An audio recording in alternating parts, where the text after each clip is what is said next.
Olá, querido. No estudo desta semana, tentaremos responder a pergunta que muita gente tem se feito ao longo da história. Quem é Jesus? A resposta é chave, quer dizer, a resposta do coração, da alma, e não simplesmente da cabeça. Os seres humanos discutem, às vezes, a pessoa e as obras de Jesus desde o ponto de vista filosófico, sociológico e até político. Muitos o veem apenas como um simples revolucionário social, como um líder da não violência, como um contestador da estrutura social e política de seu tempo, ou, na melhor das hipóteses, como um grande mestre e líder de um movimento religioso e nada mais. Porém, Jesus é muito mais do que simplesmente um ser humano extraordinário. Ele é o Filho de Deus que se encarnou para vir a este mundo a resgatar o ser humano. Poucos seres humanos em seu tempo entenderam a natureza e a missão de Jesus. Escandalizavam-se quando ele afirmava ser o Filho de Deus. O próprio João Batista, precursor do Messias, em algum momento da vida, duvidou de que Jesus fosse o Messias. Vou ler Lucas 7, 18 ao 22. Os discípulos de João contaram-lhe todas essas coisas. Chamando dois deles, enviou-os ao Senhor para perguntarem: és tu aquele que haveria de vir ou devemos esperar algum outro? Dirigindo-se a Jesus, aqueles homens disseram: João Batista nos enviou para te perguntarmos: és tu aquele que haveria de vir ou devemos esperar algum outro? Naquele momento Jesus curou muitos que tinham males, doenças graves e espíritos malignos, e concedeu visão a muitos que eram cegos. Então ele respondeu aos mensageiros: voltem e anunciem a João o que vocês viram e ouviram. Os cegos veem, os aleijados andam, os leprosos são purificados, os surdos ouvem, os mortos são ressuscitados e as boas novas são pregadas aos pobres.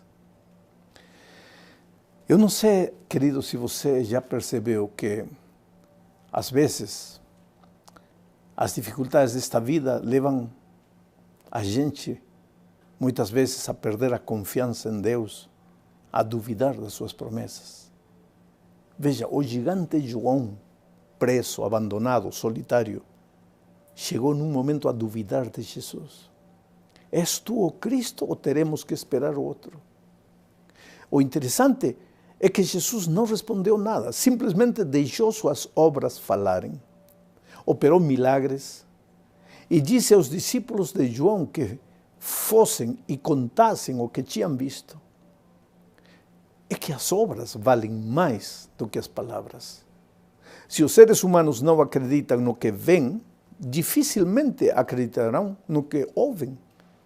Por isso, o testemunho da vida prática do cristão vale mais do que muitas palavras. Por isso, Jesus disse, para que eles vejam vossas boas obras e glorifiquem ao Pai que está nos céus. Na segunda parte deste estudo, veremos Jesus como o Filho do Homem. O Novo Testamento registra esta expressão, Filho do Homem, 88 vezes. A propósito, Cristo usou para referir-se a si mesmo. E ele toma esta expressão, Filho do Homem, emprestada do Velho Testamento, principalmente da profecia de Daniel, que ao referir-se a Jesus, o identifica como o Filho do Homem. A verdade é que essa expressão revela a natureza humana de Cristo. Ele era Deus, plenamente Deus, porém, quando veio a esta terra, tornou-se homem, plenamente homem. Com sua natureza divina, tomava a mão de seu Pai e com a sua natureza humana, a mão do homem. E assim se transformou na ponte para reparar a brecha que o pecado tinha provocado entre Deus e o ser humano. Por outro lado, o fato de que Jesus era o Filho do Homem não se referia a um tipo de dependência do Pai, como a nossa, por exemplo. É apenas uma espécie de título que Jesus assume quando vem a este mundo, porque ele segue sendo Deus no mesmo nível do Pai e do Espírito Santo. Isso é parte do mistério da salvação. Como Deus se fez um ser humano. Ser humano nenhum jamais poderá entender. Só nos resta aceitar e crer que o Filho de Deus se fez Filho do homem para nos alcançar na nossa situação de miséria e salvar-nos. Mas Jesus não era chamado somente Filho do homem. Também o chamavam de Filho de Deus. E era completamente homem e completamente Deus. Lucas capítulo 9, versos 18 ao 20, registra um incidente que mostra esse aspecto da natureza de Cristo. Certa vez, Jesus estava orando em particular e com ele estavam os seus discípulos. Então lhes perguntou: quem as multidões dizem que eu sou? Eles responderam: alguns dizem que és João Batista, outros Elias e ainda outros que és um dos profetas do passado que ressuscitou. E vocês o que dizem? Perguntou. Quem vocês dizem que eu sou? Pedro respondeu: o Cristo de Deus. Sabe, querido, Jesus estava orando. Seus discípulos naquela ocasião estavam com ele também orando. E de repente, Jesus lhes fez a pergunta que todos nós devemos responder um dia. Quem dizem as pessoas que sou eu? O que vocês acham que eu sou? Nesse momento, os discípulos não estavam preocupados com a identidade de Jesus.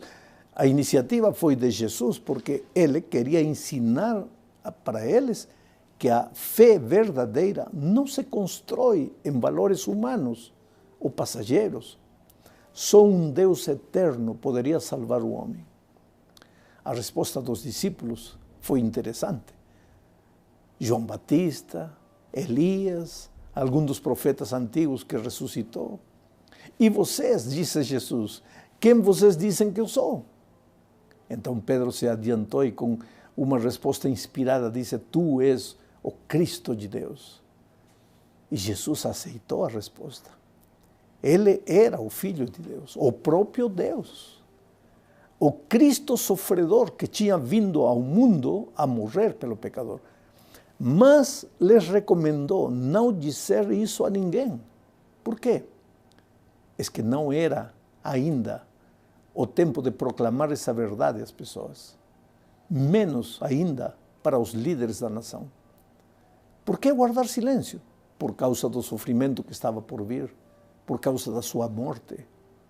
Eles não deveriam fazer nada que alterasse o plano divino, nem quanto aos fatos, nem quanto ao tempo.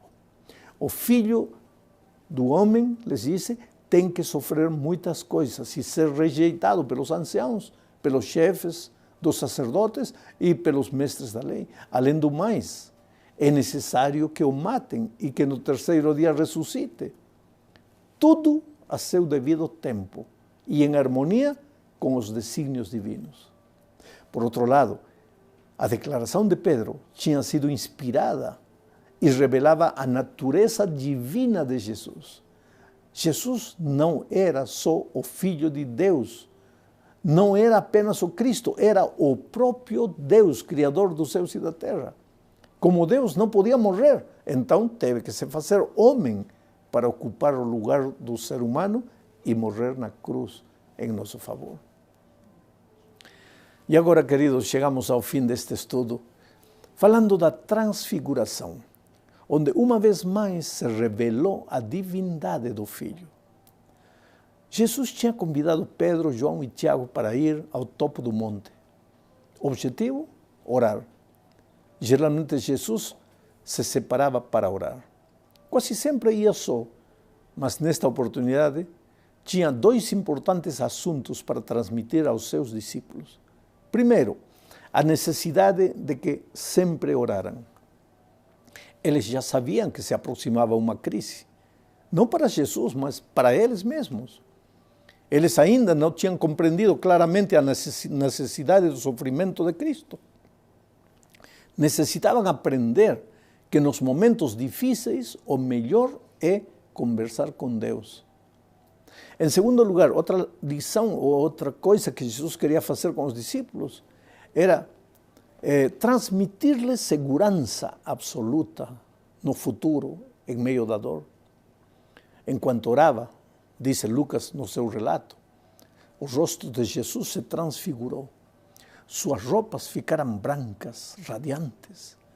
Apareceram dois personagens, Moisés e Elias. Imediatamente começaram a conversar com Jesus.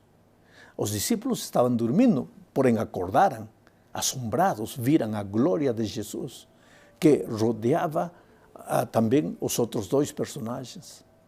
A conversa que tinham com Jesus girava em torno do tema que também preocupava os discípulos, a partida de Jesus, que aconteceria em Jerusalém. Incluía também o sofrimento, a traição, o juízo injusto, a crucifixão, a sepultura e a ressurreição e a ascensão. Lucas, em seu relato, diz que Jesus estava para passar por tudo isso em Jerusalém. Então, quando Moisés e Elias começaram a sair, Pedro, querendo mantê-los, conservá-los com eles e sem saber o que dizia, propôs: mestre, que bom que nos sentimos aqui, poderíamos construir 3 habitações, 3 cabanas, uma para você, outra para Moisés e outra para Elias. Lucas, escrevendo o relato, avalia bem a atitude errada de Pedro. Pedro não sabia o que estava dizendo. Como ia deter Jesus no Monte da Transfiguração, se o objetivo da sua vinda a esta terra estava no Monte do Calvário? Como ia reter Moisés e Elias na terra, se eles eram representantes da humanidade lá nos céus? Moisés representa aqueles que, tendo morrido, ressuscitarão no dia quando Jesus voltar em seu reino de glória. Elias representa aqueles que, sem passar pela tragédia da morte, entrarão no reino dos céus transformados em vida, porque vivos estarão no momento da segunda vinda de Cristo. Querido, Pedro não entendeu o propósito da visita desses personagens. Esses personagens tinham chegado aí para confortar Jesus e animá-lo para seguir adiante com seus planos e transmitir segurança aos discípulos para que confiassem nos planos de Jesus e para que, quando chegasse o momento da crise, não sucumbissem.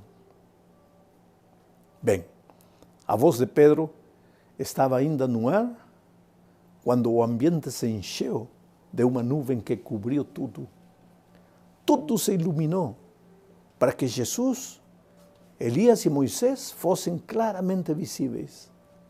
A nuvem veio para ocultar a presença de Deus. Deus estava ali. Os discípulos não podiam vê-lo. Vê-lo seria morte na certa.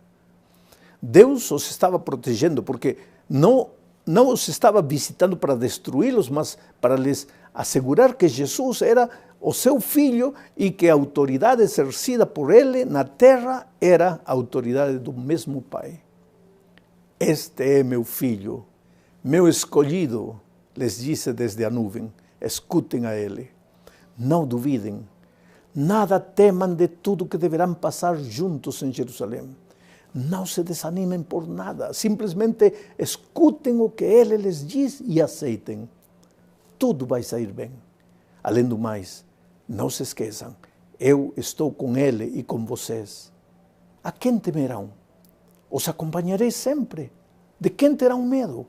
Eu os conduzirei quando passem pelo vale da sombra e da morte. Nunca vacilem, acreditem, mesmo que nada esteja claro. Acreditem e continuem em frente. Confiem em mim, pois assim serão fiéis e justos e salvos. Naquele momento a voz se extinguiu. Jesus ficou sozinho. E os discípulos, com um grande segredo para guardar e o sentimento de segurança para compartilhar. Agora, querido, devo terminar dizendo que a humanidade de Cristo faz com que nos aproximemos dele sem medo. Mas a divindade nos proporciona segurança. Se Cristo tivesse sido apenas homem, teria sido um grande mestre e nada mais. Porém, sendo Deus, é mais do que mestre. É o nosso Salvador e nele podemos confiar.